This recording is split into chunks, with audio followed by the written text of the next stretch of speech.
তুমি জানো না তোমার মৌত কখন, পৃথিবীর কেউ জানে না তার মৌত কখন। সুতরাং তোমার মৌতটা যেন এমন না হয়, মৌতের পরে এমন রেকর্ড তোমার দুনিয়াতে থাকবে যে রেকর্ডের কারণে তুমি কবরে শুয়ে শুয়ে গুনাহ পাবা। এমন রেকর্ড যেন তোমাদের না থাকে। আমাদের এমন সতর্ক হওয়া দরকার আছে কিনা বলেন? আমরা হব, আমরা আরেকজনকে বলবো, আমাদের বন্ধুদেরকে বলবো, আমাদের বন্ধুদেরকে আহ্বান করবো, এই কাজ আমরা করব না, আমরা ওপো হব না। আমরা যদি হতে হয় এমন এক যুবক হব যেই যুবক সবসময় তার জেহেনের মধ্যে, তার ব্রেইনের ভিতরে কোরআনের ভালোবাসা জাগ্রত রাখতে পারে, এমন যুবক আমরা হব ইনশাআল্লাহ। বলি আমাদের হওয়া দরকার আছে কিনা বলেন? আপনাদের পরিবারে আপনাদের সন্তানগুলি তাদের মোবাইলগুলি কি অপারেট করে, এই মোবাইলগুলি দিয়ে তারা কি করে, আপনাদেরকে এটা চেক করতে হবে, দেখতে হবে আপনাদের সন্তানেরা কি করে।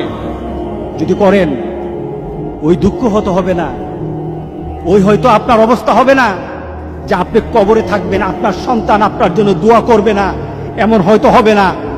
আপনার ছেলে হয়তো ইনশাআল্লাহ, আপনার ছেলে আপনার নজরদারির কারণে, আপনার নার্সিং এর কারণে আপনার ছেলে হয়তো কোরআনের ভালোবাসা, কোরআন তেলাওয়াতের ভালোবাসা, আল্লাহ রাসূলের নীতি মানা তার জন্য ভালোবাসার হয়ে যাবে ইনশাআল্লাহ। আপনিও কবরে শুয়ে ইনশাআল্লাহ দোয়া পাবেন। আল্লাহ যেন সবাইকে তৌফিক দান করে দেয়, আল্লাহ আমাদেরকে পরিবর্তন করে দিক। কে বলেন দরকার আছে কিনা বলেন?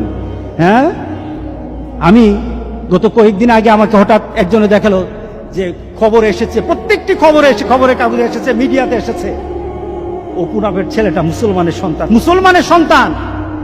ওরা মোবাইলে ছবি উঠাবে, রাস্তায় মানুষকে ঠেক দিয়েছে, গাড়ি চলতে দেয় না, চুলগুলি করেছে কি, এদিকে চুল সাদা, ওদিকে চুল লাল, এদিকে চুল হলুদ, এদিকে চুল কালা।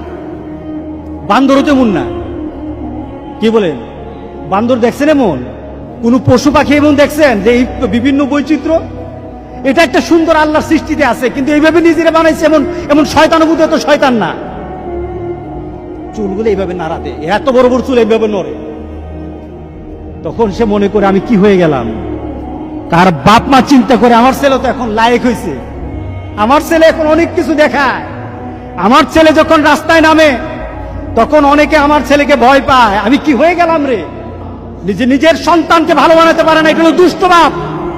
সুতরাং আমরা মুসলমান সন্তান বানাতে চাই। রাজি আছি সবাই?